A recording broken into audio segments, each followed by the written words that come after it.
تنزيل من رب العالمين.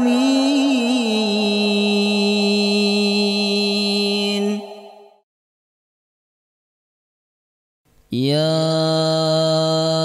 أيها الذين آمنوا إذا قيل لكم تفسحوا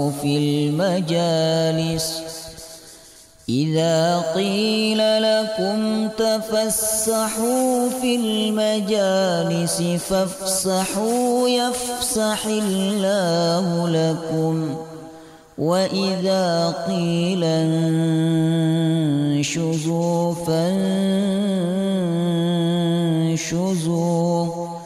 يرفع الله الذين آمنوا منكم والذين أوتوا العلم درجات والله بما تعملون خبير.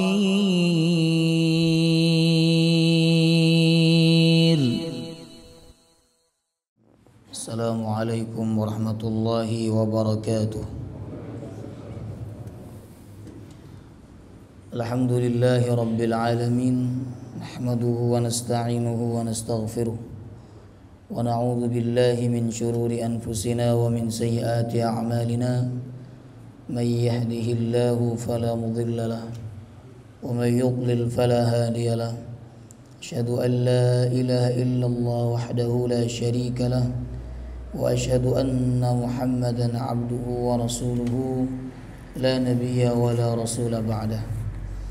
اللهم صل وسلم على سيدنا ونبينا محمد وعلى آله وصحبه أجمعين. سبحانك لا علم لنا إلا ما علمتنا إنك أنت العليم الحكيم. اللهم إنا نسألك علما نافعا ورزقا طيبا وعملا متقبلا آمين يا رب العالمين. Alhamdulillah, segala puji bagi Allah yang selalu memberikan nikmat kepada kita semua. Segala puji bagi Allah yang menggerakkan kita semua untuk berkumpul duduk di dalam majelis ilmu. Segala puji bagi Allah Subhanahu wa taala yang membimbing kita untuk melakukan kebaikan pada malam hari ini. Semoga kebaikan-kebaikan yang kita lakukan, amal soleh yang kita kerjakan diterima oleh Allah dengan penerimaan yang sempurna. Amin ya rabbal alamin. Alhamdulillah, pertemuan sebelum ini kita sudah membahas tentang akhlak. Sekarang kita masuk bab berikutnya, yaitu bab ini masih ada kaitannya dengan akhlak, yaitu bab hifdzul lisan, menjaga lisan. Salah satu nikmat yang Allah berikan kepada manusia yaitu nikmat lidah atau nikmat lisan, Bapak Ibu. Dengan lisan kita bisa berbicara, dengan lisan kita bisa melafazkan, dengan lisan kita bisa berucap. Jemaah rahimakumullah, bayangkan kalau nikmat lisan ini dicabut oleh Allah, maka tentu hidup tidak sempurna, ada yang kurang. Jemaah rahimakumullah, jangankan lisan, bibir saja sebagian diambil oleh Allah menjadi sumbing. Jemaah rahimakumullah, maka sudah tidak jelas bicaranya, ya. Mendingan itu kedengarannya meninggal, ya kan. Roti kedengarannya Roni yang ada di YouTube misalnya kan. Itu karena bibirnya ada yang dicabut oleh Allah sebagian, ya. Lalu bagaimana dengan lidah? Makanya nikmat lidah ini harus kita syukuri. Dan ketahuilah Bapak Ibu bahwa nikmat lidah ini juga termasuk nikmat yang akan dimintai pertanggungjawabannya oleh Allah. Apa yang kita ucapkan dengan lidah kita, apa yang kita sampaikan dengan lisan kita akan dicatat dan dimintai pertanggungjawaban oleh Allah.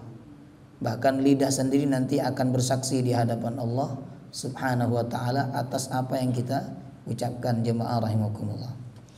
Karena lidah ini bagian daripada nikmat Allah yang dimintai pertanggungjawaban, maka kewajiban kita sebagai seorang muslim yaitu menjaga lisan kita untuk tidak berbicara kecuali yang baik-baik.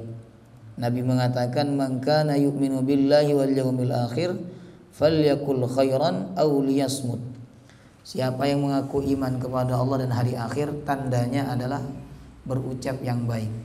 Kalau tidak berucap yang baik, dia diam. Jamaah rahimakumullah, ya. Karena lidah ini Bapak Ibu, ketika sudah rusak, maka dampaknya sangat berbahaya di dunia, lebih-lebih di akhirat.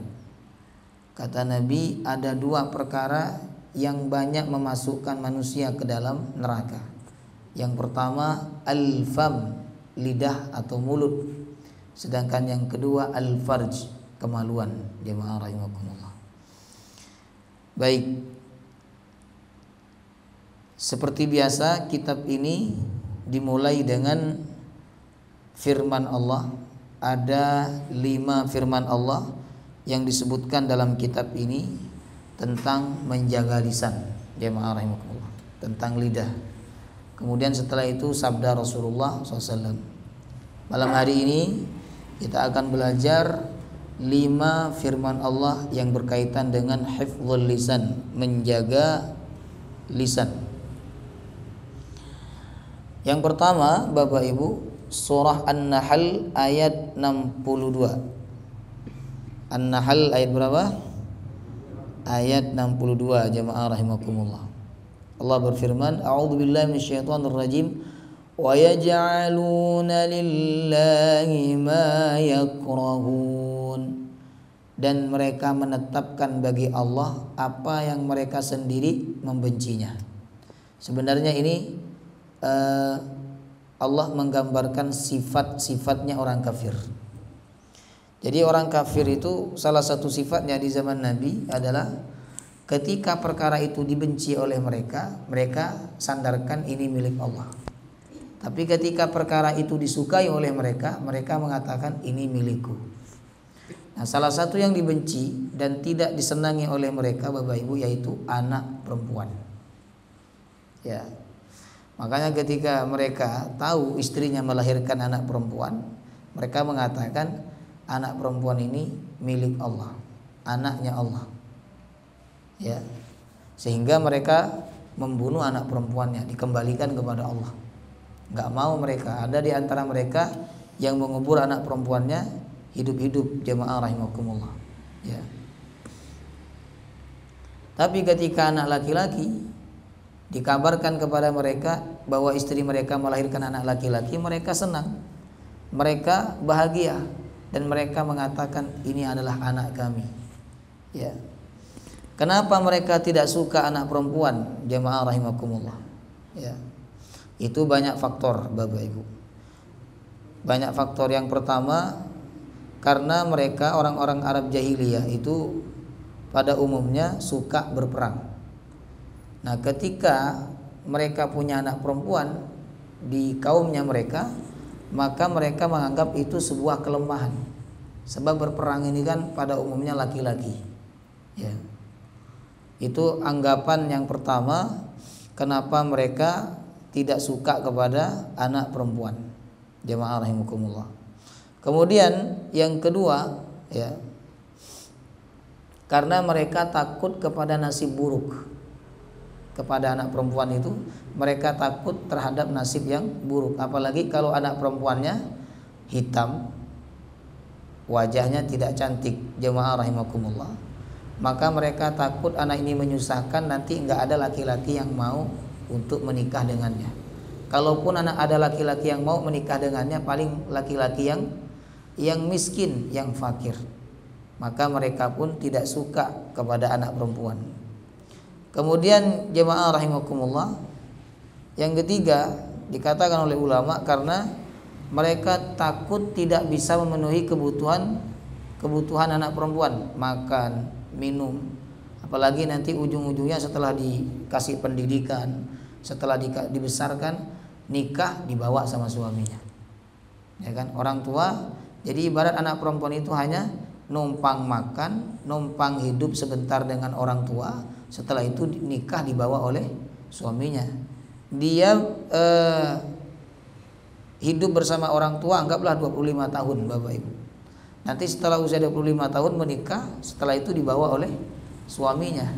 Nah, sedangkan masa hidup dia dengan suaminya itu lebih lama dibandingkan masa hidup dia dengan orang tuanya. Jemaah rahimakumullah.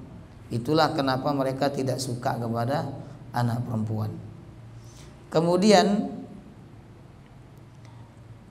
anak perempuan itu dianggap oleh mereka sebagai malaikat.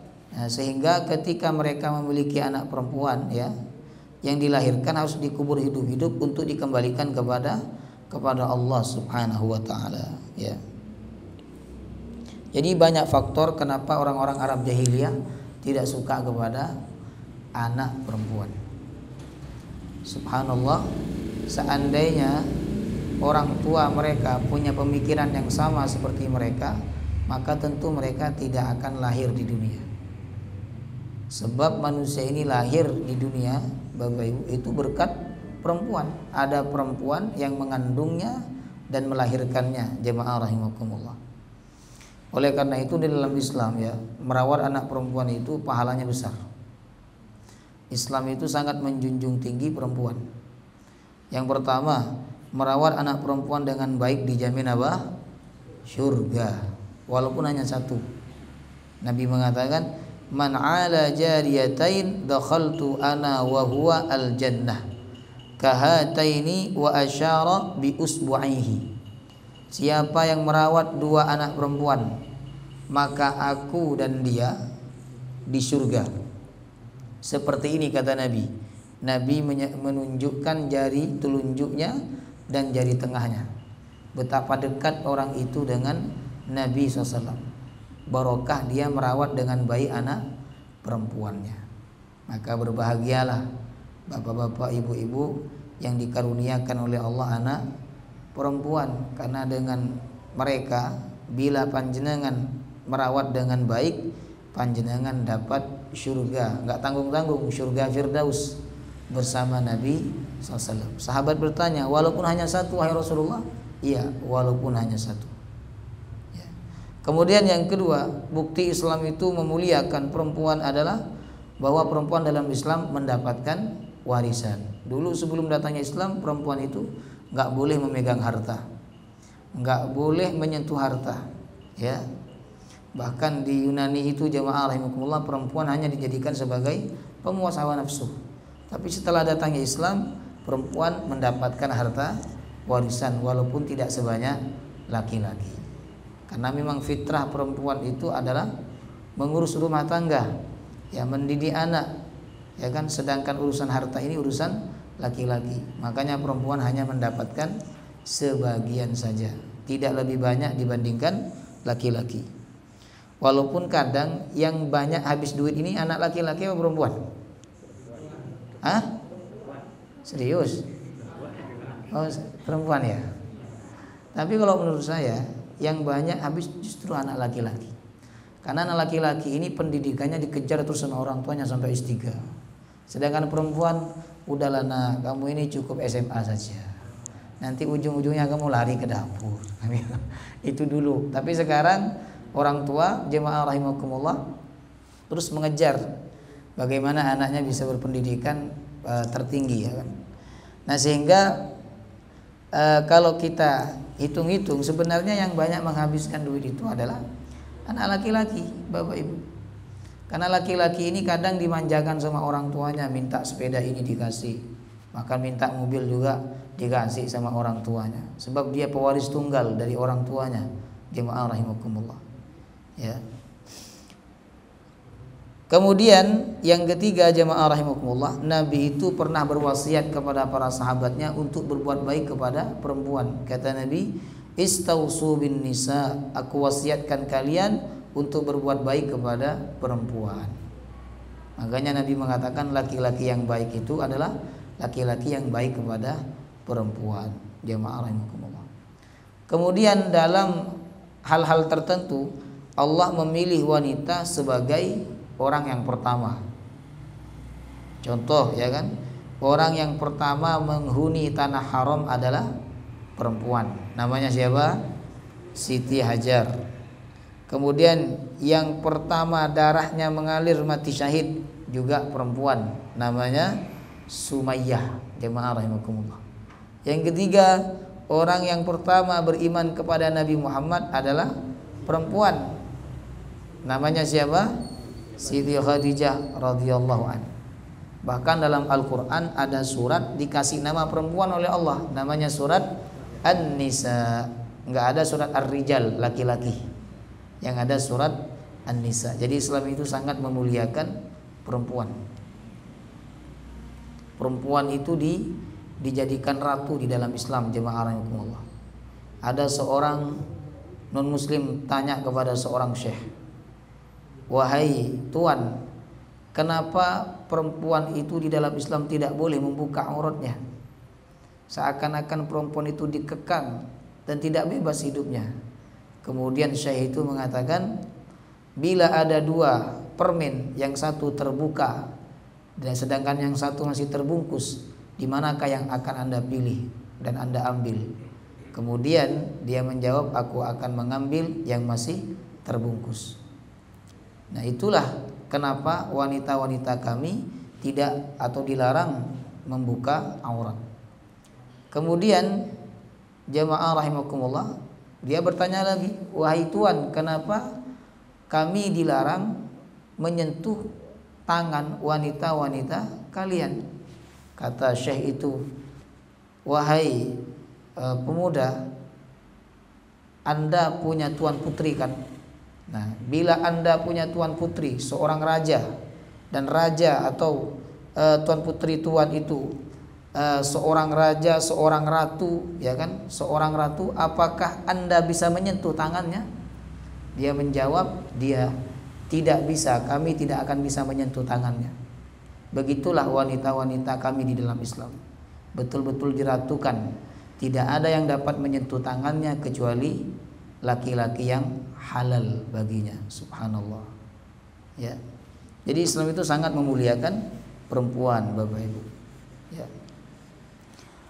Tidak seperti orang-orang Arab jahiliyah, yang mana mereka ketika punya anak perempuan mereka menyandarkan itu anaknya Allah. Sebagaimana ayat ini, wa yaj'aluna lillahi ma yakrahun. Ini termasuk tidak menjaga lisan. Jadi menjaga lisan itu Bapak Ibu tidak hanya kepada manusia, kepada Allah pun kita juga harus menjaga lisan. Jangan sampai kita mengatakan sesuatu yang tidak pantas untuk kita sandarkan kepada Allah. Misalnya ada orang bermaksiat, kemudian kita berkata ini gara-gara Allah. Kalau Allah tidak menggerakkan dia bermaksiat, dia tidak mungkin bermaksiat. Itu orang yang tidak bisa menjaga lisannya kepada Allah. Padahal Allah yang menciptakan lisannya, tapi kemudian dia menyandarkan kejelekan kepada Allah Subhanahu wa ta'ala. Kemudian Allah melanjutkan firman-Nya, wa tasifu alsinatuhumul kadhiba anna lahumul husna. Sesungguhnya lisan mereka telah berdusta bahwa mereka memiliki atau mendapatkan kebaikan kelak di akhirat. Sebenarnya ayat ini masih berbicara tentang orang-orang kafir, bahwa orang kafir itu berkata kepada Nabi Muhammad, wahai Muhammad, kiamat itu tidak mungkin terjadi. Kalau kiamat itu terjadi, pasti kami masuk surga sebagaimana kalian. Bahkan kedudukan kami lebih tinggi daripada kalian, sebagaimana kami di dunia lebih kaya daripada kalian. Maka Allah turunkan ayat ini, wa tasifu alsinatuhumul kadhiba anna lahumul husna. Mereka telah berdusta dengan lisan mereka bahwa mereka mendapatkan surga kelak di akhirat. Mereka menganggap kehidupan dunia ini sama nanti juga dengan kehidupan akhirat. Padahal Allah mengatakan dalam surah Al-Qalam, afanaja'alul muslimina kal mujrimin. Apakah kami menjadikan orang muslim itu seperti orang yang banyak dosa nanti di akhirat? Enggak sama, kata Allah. Enggak sama. Walaupun di dunia sama, Bapak Ibu, satu kantor, sama-sama satu komplek, sama-sama satu rumah, tapi di akhirat nanti enggak akan disamakan oleh Allah. Seperti ikan, jemaah rahimakumullah, ketika dikasih makan dalam satu kolam itu, maka semuanya dikasih makan yang sama. Tapi nanti ketika diangkat, dikeluarkan, maka ikan-ikan itu akan dibedakan, mana ikan yang mahal, mana ikan yang murah. Jemaah rahimakumullah. Nanti manusia juga begitu. Di dunia Allah perlakukan sama, tapi nanti ketika dibangkitkan dari alam kubur, Allah perlakukan mereka berbeda. Ya, jadi orang kafir itu mereka telah berdusta dengan lisan mereka bahwa mereka nanti akan mendapatkan kebaikan di akhirat.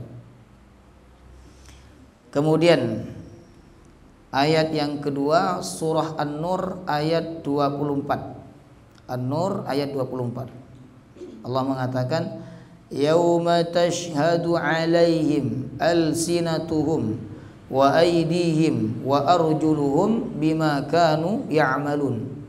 Pada hari itu lidah bersaksi, tangan juga bersaksi, kaki mereka juga bersaksi, bima kanu ya'malun, terhadap apa yang mereka lakukan sewaktu hidup di dunia.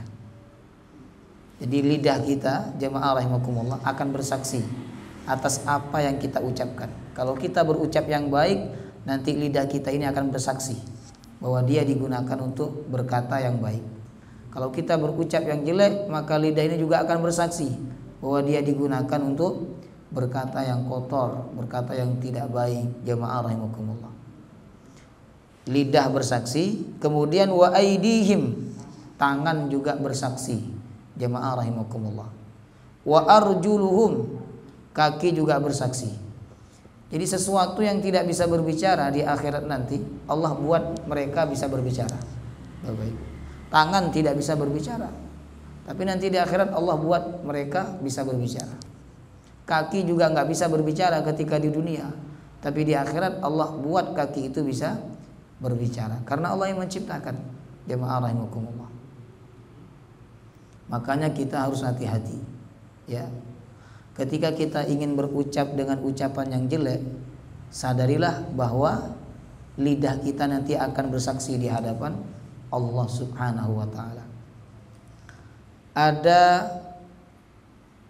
Ada 5 perkara, jemaah rahimakumullah, atau 5 hal yang nanti akan menjadi saksi bagi manusia di akhirat. Jadi Allah banyak mendatangkan saksi. Sebenarnya tanpa saksi Allah sudah tahu mana yang masuk surga dan mana yang masuk neraka. Tapi Allah ingin menunjukkan keadilannya, bahwa Allah tidak memutuskan sepihak. Ya, ini pelajarannya, kita tidak boleh menghukumi orang salah kalau tidak ada saksinya. Jemaah rahimakumullah, walaupun kita yakin dia yang salah, tapi kita tidak boleh menyatakan kalau tidak ada saksinya. Kita yakin dia berzina, tapi kalau nggak ada 4 orang saksi yang jujur, maka kita tidak boleh menuduh dia berzina. Kalau kita tetap menuduh dia berzina dengan keyakinan kita, maka kita dikenakan hukum qadzaf, menuduh orang lain berzina tanpa saksi, maka dihukum 80 kali cambukan. Jemaah rahimakumullah. Jadi jangan sembarangan kita menuduh orang kalau nggak ada saksinya. Nah, termasuk juga Allah. Nanti ketika Allah ingin menghukum manusia di akhirat, Allah datangkan saksi-saksi dulu. Baik saksi dari kalangan manusia. Di sini ada 5 saksi Bapak Ibu. Yang pertama, saksi dari kalangan malaikat. Surat Qaf ayat 21. Waja'at kullu nafsim ma'aha sa'iqu wa syahid. Setiap manusia nanti pada hari kiamat ada sa'iq, ada malaikat yang menggiring, wa syahid, dan ada malaikat yang bersaksi. Jadi malaikat akan bersaksi atas perbuatan amal kita selama di dunia. Itu yang pertama. Yang kedua, yang bersaksi atas umat manusia yaitu adalah Rasulullah sallallahu alaihi wasallam. Ini disebutkan dalam surah An-Nahl ayat 84, Bapak Ibu. Fa kaifa idza ji'na min kulli ummatin bi syahidin wa ji'na bika 'ala haula'i syahida. Bagaimana jika setiap umat itu aku datangkan saksi, dan aku akan datangkan engkau sebagai saksi wahai Muhammad untuk umatmu. Ayat ini pernah membuat Nabi SAW menangis. Waktu itu Nabi minta dibacakan surat atau ayat kepada sahabat Abdullah bin Mas'ud. Lalu ketika Abdullah bin Mas'ud sampai kepada ayat ini, Nabi menangis. Kata Nabi, hasbuk, cukup. Nabi tidak sanggup menjadi saksi atas umatnya yang kafir di akhirat nanti. Nggak sanggup. Ketika Allah berkata, Muhammad, ini umatmu beriman atau kafir? Nabi nggak sanggup kalau umatnya itu kafir. Nabi nggak sanggup bilang, ini umatku kafir. Karena setelah itu dia akan digiring ke dalam neraka. Jamaah rahimakumullah. Jadi Nabi kita ini orang yang paling peduli dan paling sayang kepada kita di dunia dan di akhirat, Bapak Ibu. Ya. Orang tua kita mungkin sayangnya kepada kita hanya di dunia saja. Di akhirat belum tentu, jemaah rahimakumullah. Tapi Nabi Muhammad di dunia sayang kepada kita, mikirin kita, di akhirat juga mikirin kita, jemaah rahimakumullah. Makanya Nabi nanti berat sekali bersaksi. Cuman karena beliau harus bersaksi, akhirnya beliau pun dengan berat hati bersaksi. Ya. Yang ketiga, yang diminta persaksiannya oleh Allah adalah ummatu Muhammad, umatnya Nabi Muhammad. Nanti kita ini Bapak Ibu akan bersaksi atas umat terdahulu. Waktu umat terdahulu ditanya oleh Allah, apakah Nabi kalian sudah menyampaikan risalah kepada kalian? Maka mereka menjawab, iya, sudah menyampaikan risalah. Maka setelah itu Allah kuatkan dengan umat Nabi Muhammad, bahwa umat Nabi Muhammad diminta untuk bersaksi bahwa Nabi itu sudah menyampaikan risalah kepada umatnya. Subhanallah. Yang keempat, jamaah rahimakumullah, yang akan bersaksi nanti pada hari kiamat adalah al-ardu, bumi. Bumi yang kita injak ini akan bersaksi.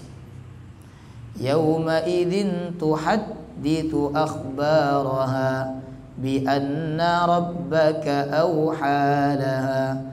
Pada hari itu bumi mengabarkan berita yang terjadi di atasnya. Ya kan? Jadi ketika kita beribadah kepada Allah, maka bumi itu akan bersaksi.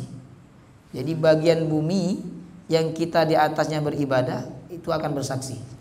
Bagian bumi yang mana di atasnya kita bermaksiat, dia juga akan bersaksi di hadapan Allah.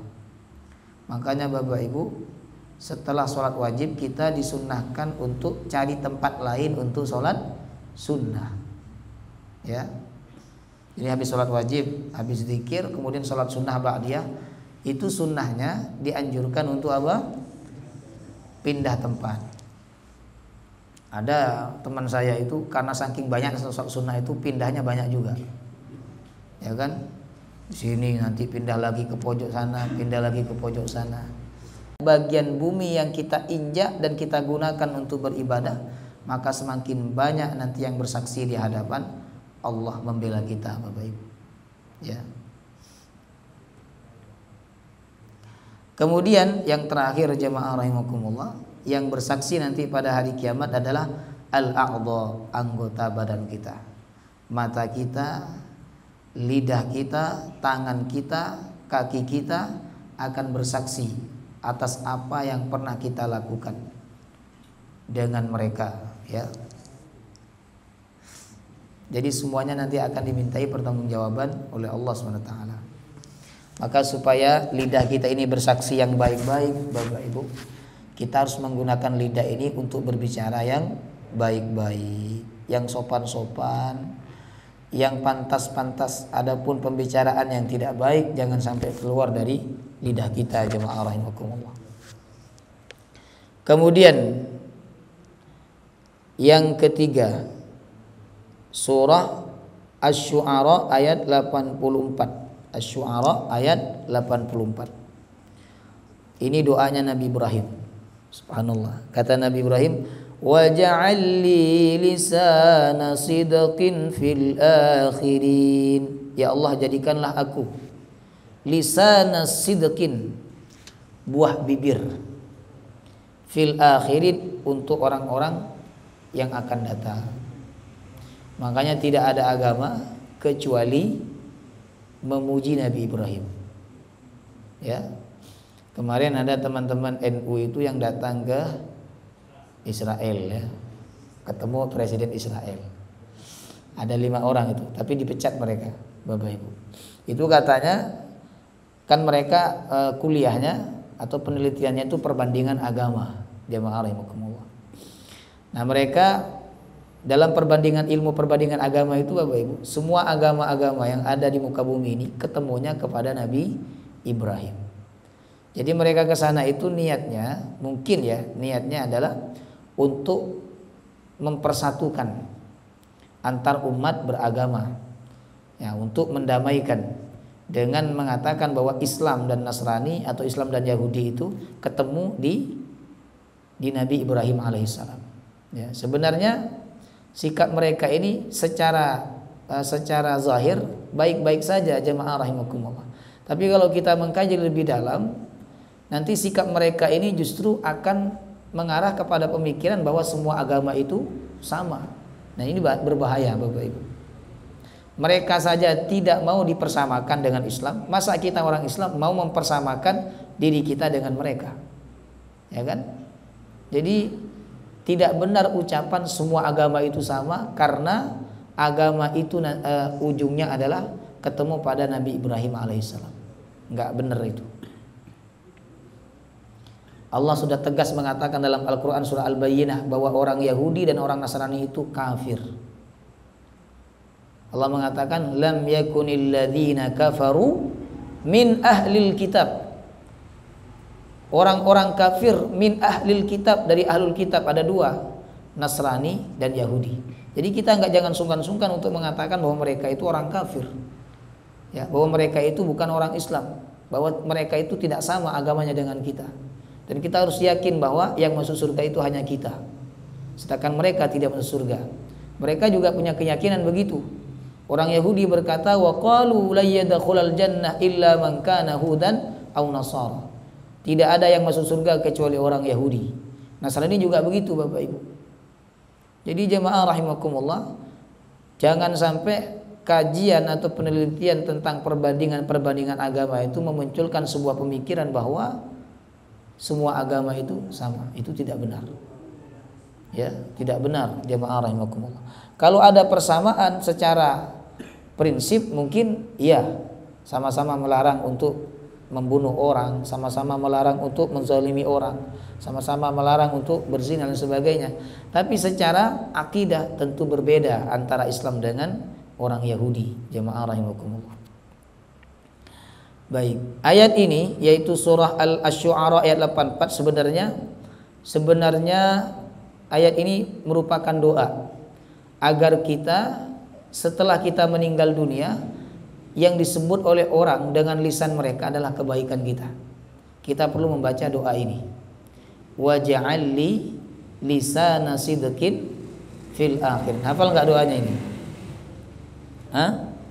Waj'alli lisana sidqin fil akhirin. Ya Allah, jadikan aku buah bibir orang-orang berbicara tentang kebaikan-kebaikanku fil akhirin, oleh orang-orang setelahnya. Ya. Jadi orang-orang setelah kita yang dibicarakan tentang kita adalah kebaikan-kebaikan, anak kita, cucu kita. Jadi istri kita, bapak-bapak, kalau kita udah nggak ada, yang diceritakan kepada temannya adalah kebaikan-kebaikan, sehingga menambah kebaikan kita di alam barzakh. Sebab ada seorang istri Bapak Ibu, ketika suaminya meninggal dunia, karena selama hidup suaminya suka marah-marah, suaminya suka kasar, akhirnya ketika meninggal dunia istri itu curhat kepada temannya. Ya kan? Dia curhat itu mungkin dia ingin dikatakan oleh temannya sebagai wanita yang hebat, bisa mempertahankan rumah tangganya sampai suaminya meninggal dunia. Tapi itu tidak baik, jemaah rahimakumullah. Makanya supaya orang itu menyebut kebaikan-kebaikan kita dan tidak mengungkit kejelekan kita setelah kita meninggal dunia, kita perlu membaca doa ini.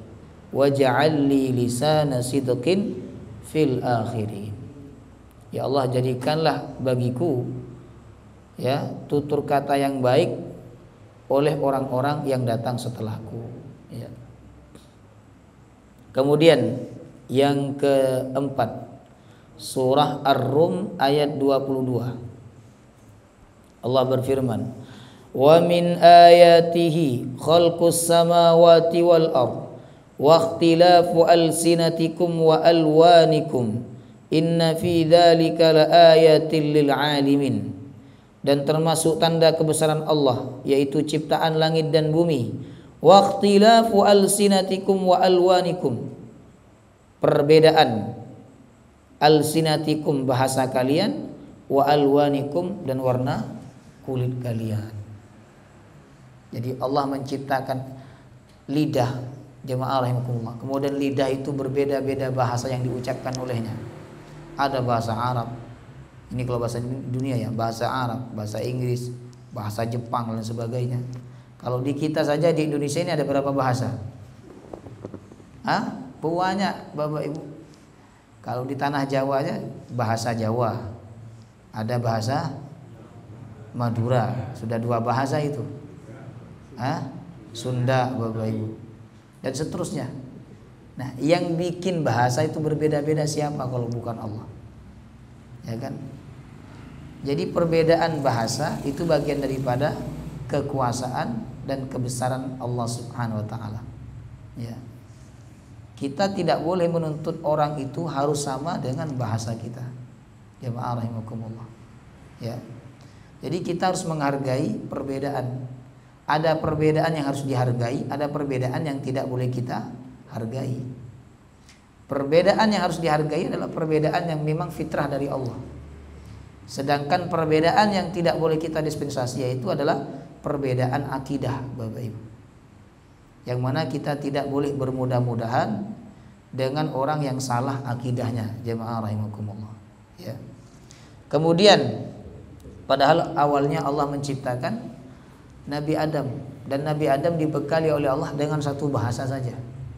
Tapi kemudian bahasa beliau, ya kan, anak cucunya beliau memiliki bahasa yang berbeda-beda.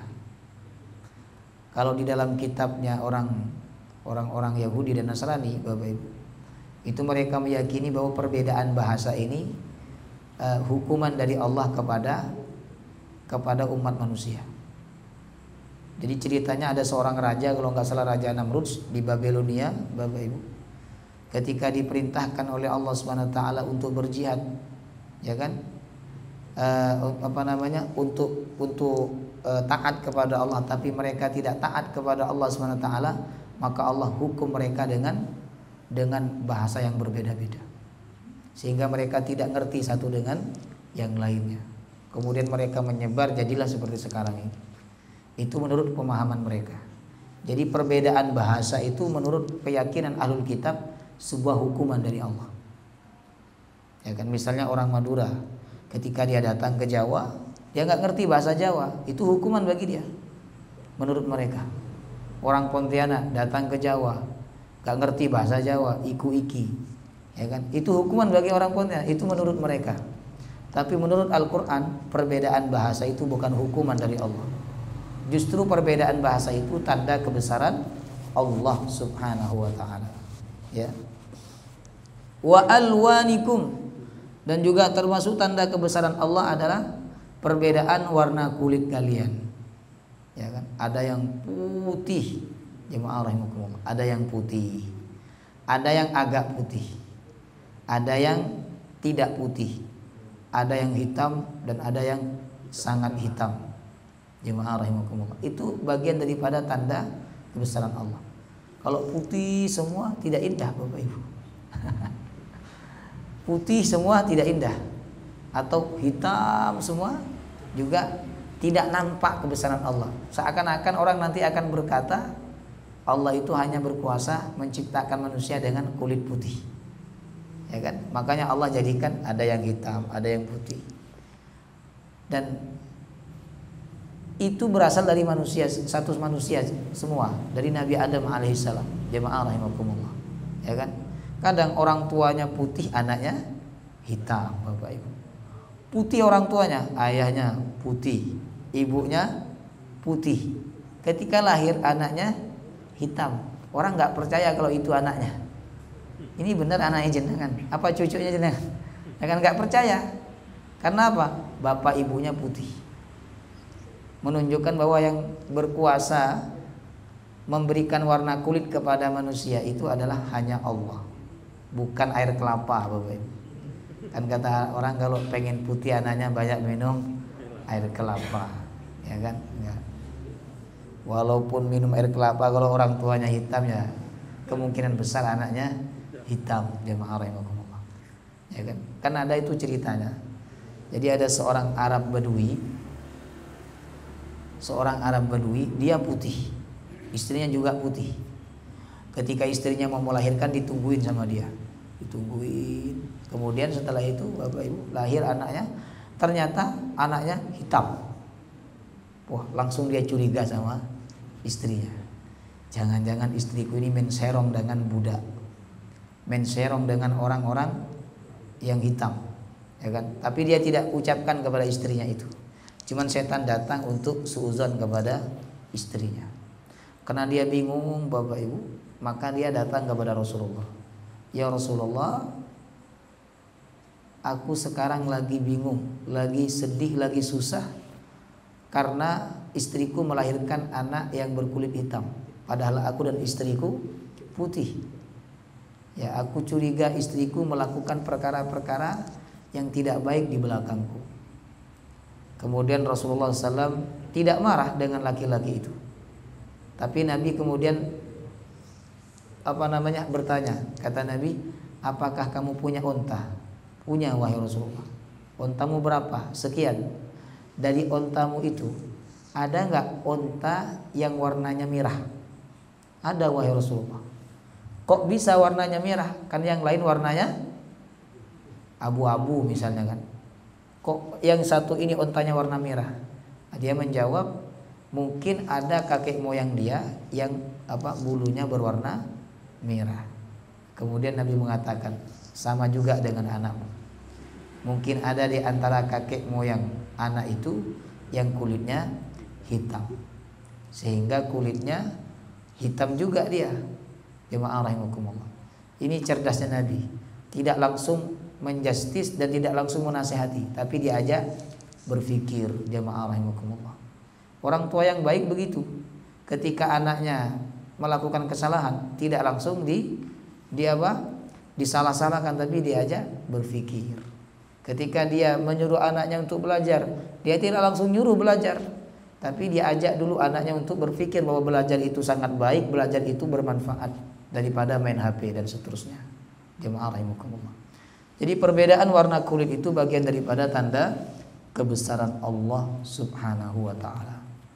Enggak ada orang itu lahir pengen berkulit hitam, Bapak Ibu. Jarang sekali. Nah, tapi ketika dia lahir ternyata kulitnya berwarna hitam, itulah bagian daripada kebesaran dan kekuasaan Allah. Kemudian yang terakhir, surah Qaf ayat 18. Allah berfirman, "Ma yalfidhu min qawlin illa ladaihi raqibun atid." Tidak ada kalimat yang diucapkan oleh lidah illa ladaihi raqibun atid, kecuali bersamanya ada malaikat yang selalu mengawasi dan selalu hadir untuk mencatat. Ya. Jadi setiap ucapan yang kita lontarkan Bapak Ibu itu dicatat oleh malaikat. Mau ucapan yang baik maupun ucapan yang jelek dicatat oleh malaikat. Makanya yang paling aman itu berucap apa diam? Diam. Kalau diam malaikatnya nggak mencatat apa yang kita ucapkan, karena tidak ada memang yang kita ucapkan, jemaah rahimakumullah. Ya. Diam. Jadi tadi berapa kata yang saya ucapkan, berapa kalimat yang saya sampaikan, itu semua sudah penuh, sudah dicatat oleh malaikat Bapak Ibu. Dan nanti saya akan dimintai pertanggungjawaban oleh Allah Subhanahu wa ta'ala atas apa yang saya sampaikan. Ya. Jadi kata Allah, tidak ada ucapan itu kecuali di dekatnya ada malaikat raqibun atid, malaikat yang selalu menyertai dan yang selalu mengawasi. Raqib atid ini bukan nama malaikat, guys.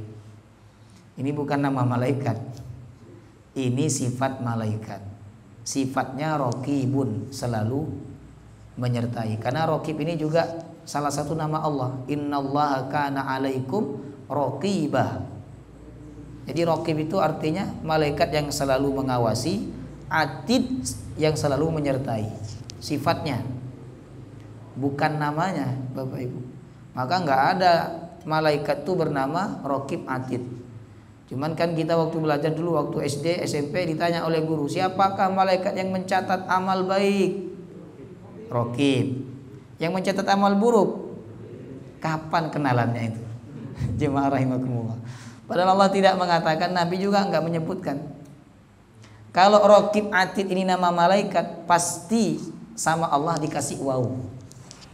Illa ladaihi raqibun wa atid. Tapi di sini enggak ada wawunya. Ini menunjukkan bahwa Raqibun Atid itu sifat malaikat, bukan nama malaikat. Malaikat pencabut nyawa siapa namanya? Enggak ada di dalam hadis, Bapak Ibu. Di dalam hadis enggak ada, di dalam Al-Qur'an. Al-Qur'an hanya menyebut malakul maut, malaikat maut. Dari mana datangnya Israel itu? Yaitu mungkin sebagian pendapat orang atau sebagian pendapat ulama, ya kan? Tapi sesungguhnya ketika kita berbicara hal-hal gaib, kita butuh dalil dari Al-Qur'an dan kita butuh dalil dari hadis Nabi SAW, ya kan? Jadi sekali lagi Raqibun Atid ini bukan nama malaikat, ini sifatnya malaikat yang selalu menyertai. Ada malaikat yang mencatat amal baik, ada malaikat yang mencatat amal buruk.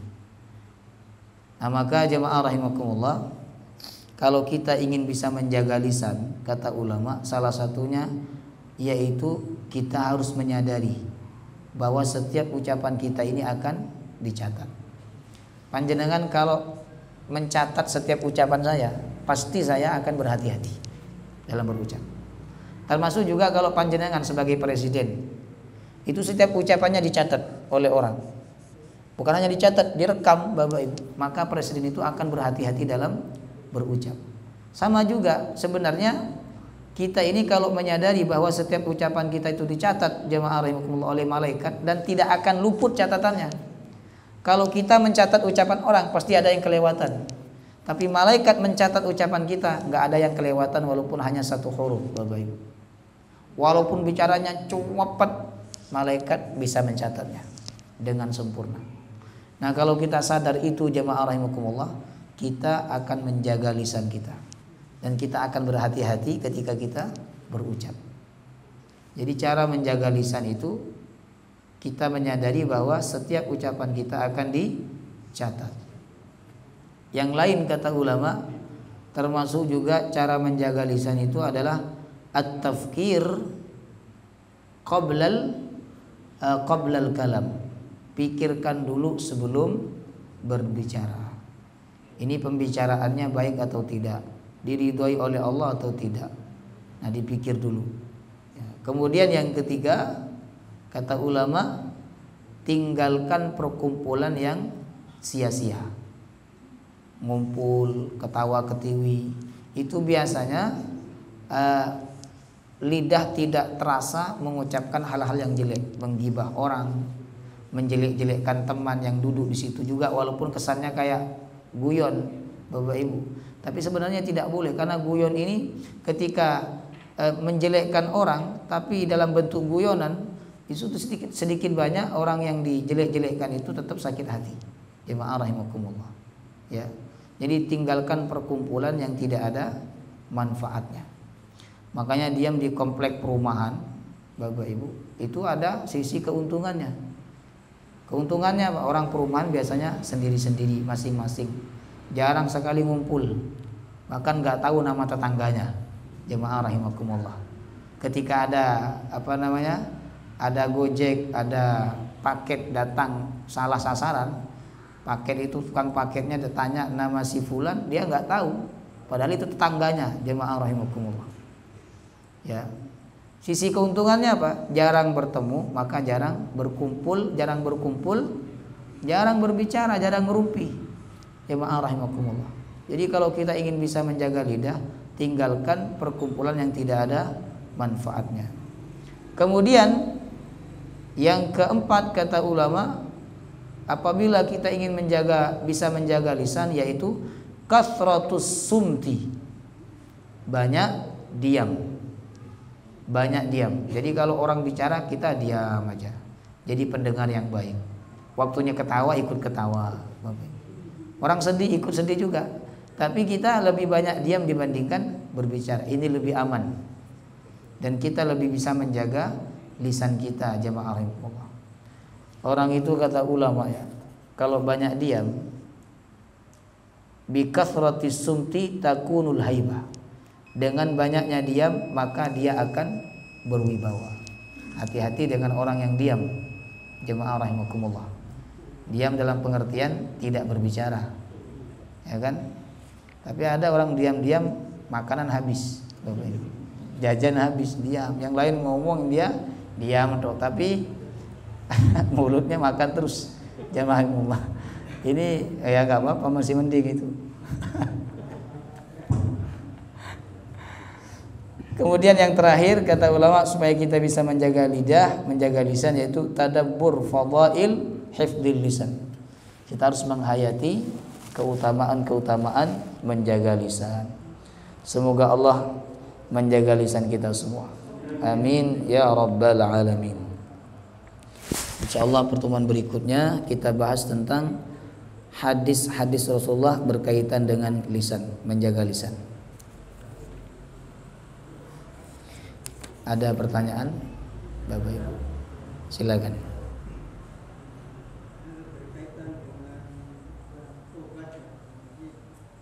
Berkaitan dengan apa? Taubat, ya.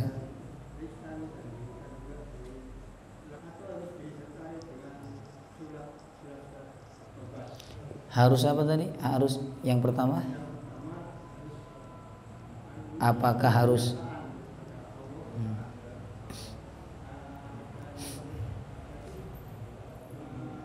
sholat taubat?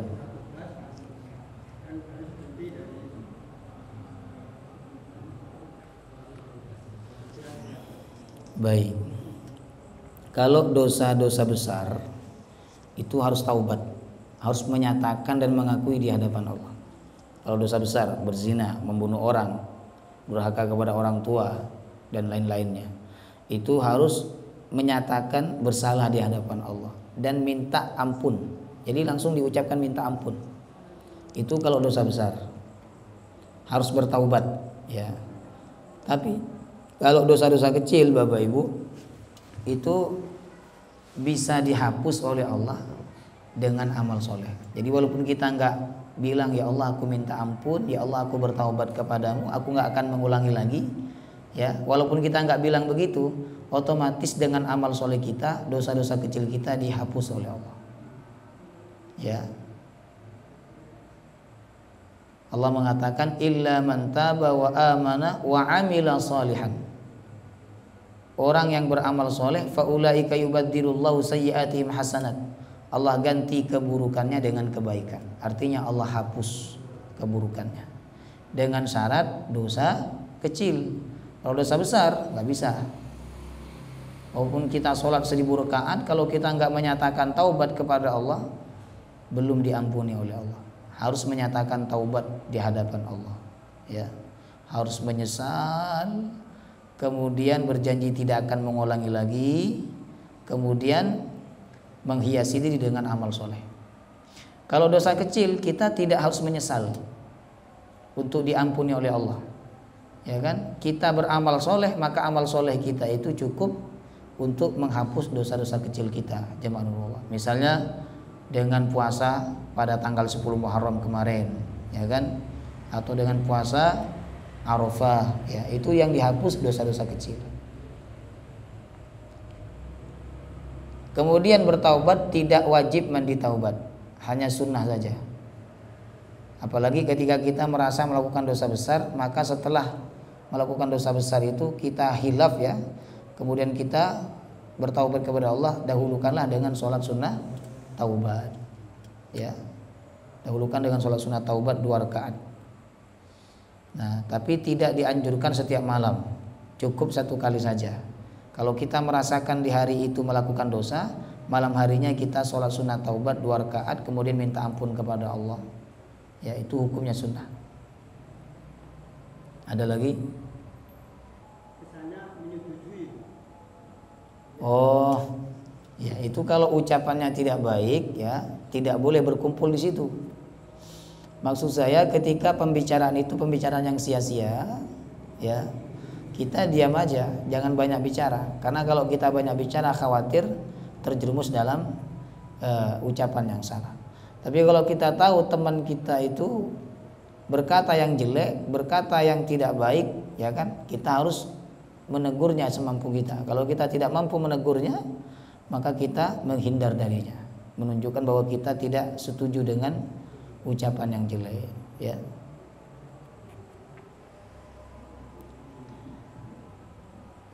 Cuman kalau semuanya diam saja, ini repot juga Bapak Ibu. Kumpul ini diam semua, wah bingung. Nanti orang bilangnya jangan-jangan bisu semua di sini, ya kan? Tapi tetap boleh berbicara, tapi falyakul khairan, bicara yang baik, yang mubah-mubah. Yang tidak baik menggibah orang, menjelekkan orang, merendahkan orang, tidak boleh, ya. Boleh.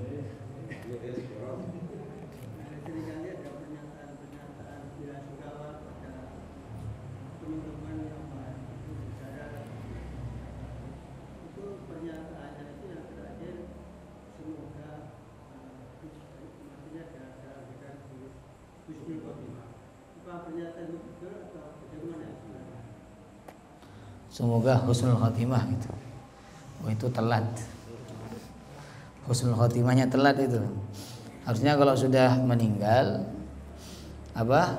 Semoga diampuni dan semoga diterima amalnya. Itu aja. Husnul khotimahnya telat itu, harusnya ketika sakit parah itu baru didoakan itu. Semoga panjenengan husnul khotimah. Cuman kan jarang orang mendoakan kayak gitu. Jarang, takut nanti dikira kita mendoakan dia mati, ya kan? Misalnya ada orang sakit parah ini, paling kita doakan apa?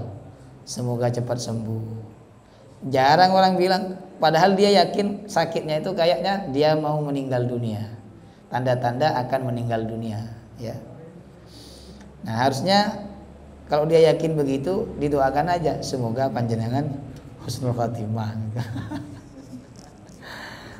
Nah, tapi kalau berdoa begini, semoga Allah mencatat sebagai husnul khotimah, itu boleh, ya. Dan tidak salah doa seperti itu. Yang kurang tepat itu semoga husnul khotimah, itu kurang tepat, udah lewat. Jemaah rahimakumullah. Ibarat orang yang sudah sholat kemudian panjenengan doakan semoga panjenengan sholat gitu, padahal sudah sholat tadi, ya kan? Setelah itu tidak ada sholat lagi misalnya. Nah ini kurang tepat. Sesuatu yang sudah berlalu tidak perlu kita doakan semoga, ya kan? Tapi sesuatu yang akan datang itu yang belum pasti, itulah kita doakan semoga diampuni oleh Allah, semoga diterima amal ibadahnya oleh Allah, ya. Kemudian kalau ada orang meninggal dunia, Bapak Ibu, yang sunnah istirja itu hanya yang dapat musibah. Innalillahi wa inna ilaihi, itu yang dapat musibah toh, berarti keluarga yang meninggal. Adapun kita yang bukan keluarganya, kita tidak disunnahkan untuk innalillah, kita disunnahkan untuk mendoakan, ya kan? Cuman kan semuanya innalillah, ya, baik yang dapat musibah maupun yang nggak dapat musibah, semuanya innalillah. Ya betul nopo-nopo. Cuman ucapan innalillahi panjenengan itu tidak mendapatkan pahala. Ya, yang dapat pahala itu justru yang kena musibah tadi, ya. Wallahu taala alam bissawab. Subhanakallahumma wa bihamdika asyhadu an la ilaha illa anta astaghfiruka wa atubu ilaik. Assalamualaikum warahmatullahi wabarakatuh.